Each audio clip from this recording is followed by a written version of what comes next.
Hi, this video is to show income investment velocity blueprint. So I'm starting this journey and I want to show it from square one. There's other creators who I admire and I listen to, and they already have $100,000, $200,000, $700,000, $1 million in their accounts, and they're not showing this process from the beginning straight through. So I really want to come at this from a different angle. This is my journey.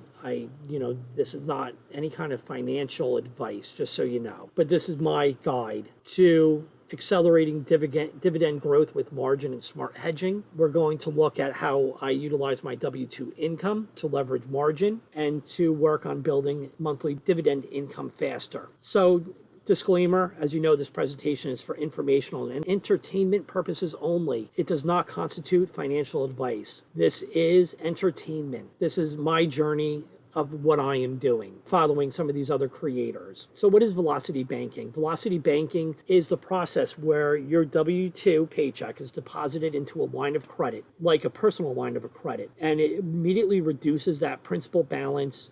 It minimizes the interest charges. And then what you do is out of that line of credit, you pay all your monthly bills and expenses. And the goal is to keep the line of credit balance as low as possible for as long as possible. So when the line of credit is low enough, then you would chunk payments out to your debts to pay them.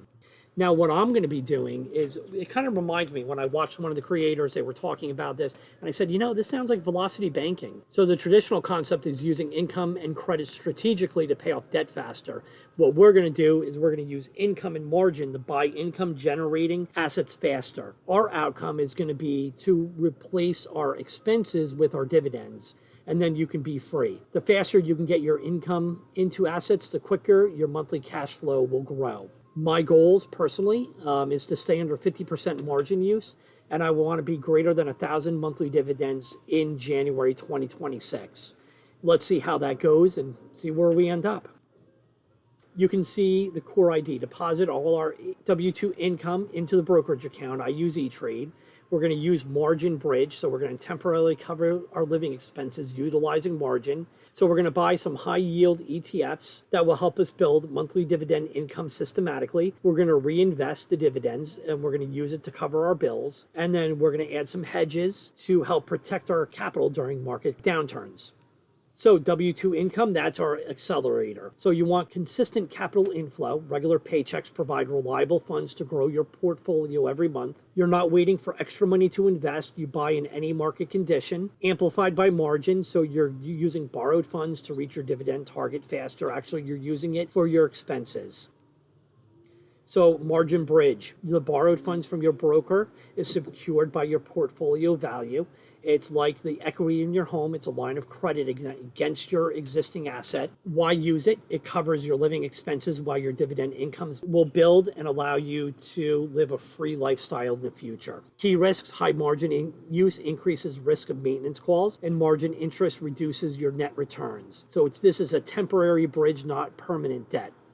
I'm currently using Cornerstone, and I'm using 50% allocation. They require 30% margin requirement. They're my core income engines. I'm using high yield YMAX, QQQY, QQQI, and SPYI, 25%, and that's 30 to 50% margin requirements. That's mid yield and growth. MSTY, 12.5%. Margin requirement is 100%. That's high yield, no leverage. NVDY, 12.5%. Margin requirement is 50. It's high yield and has partial leverage. So that's my allocations.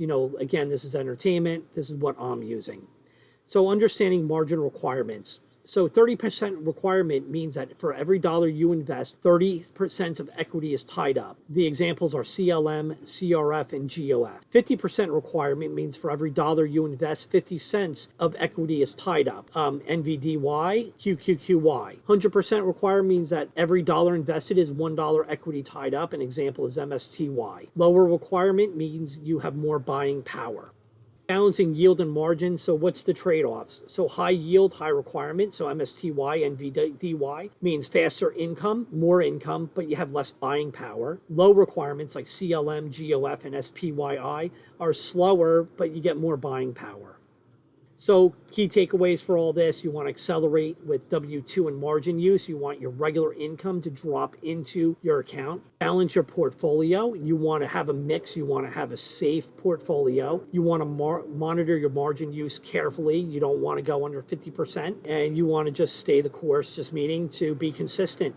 So on this YouTube channel, I aim to provide full transparency into applying this strategy in real time with all the real-time messes that we see. So like I was saying earlier, other content creators, they show that, they already have a substantial amount of money. I'm coming at this from the other side. We're starting with nothing. We're starting with nothing practically. You're going to see every step of this process. Back in February, I was investing in Coney. I was putting away maybe $100 every paycheck. I built that up to $3,000, which I transferred into E-Trade when I saw this, and I saw E-Trade would be the perfect account. So it was an individual account.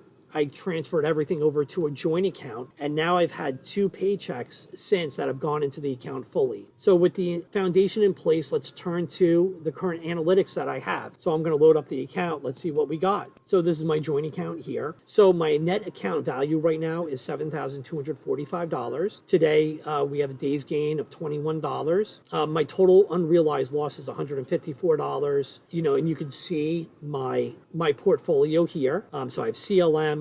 I have a total value of 2,400, CRF same, GOF same, MSTY 1,600, NVDY 1,700, QQQY 861, QQQY 879, SPYI 828. I have a short SQQQ to maintain shorts at 34, YMAX at 864. So my performance, let's go into that page. So as you can see, my joint account is here. I'm at 1.59%, and we'll see how it goes. We're just going to watch and see. I do want to show my balances. So the total gross value of the securities is $14,305. I'm using currently 50.66% margin equity.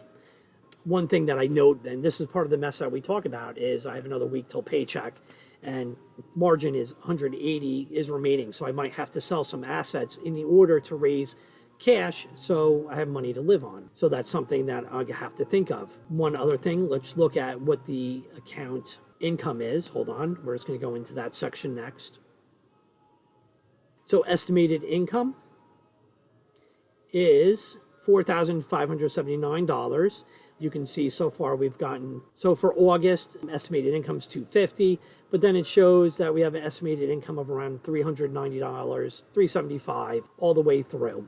So as I said, we'll see how this goes. I'm going to show you also my transactions just to show you. This is something that I live out of. So, these are, regular places that we go to, we see. So, Dunkin' Donuts, Wawa, we use, this, I live out of this account currently.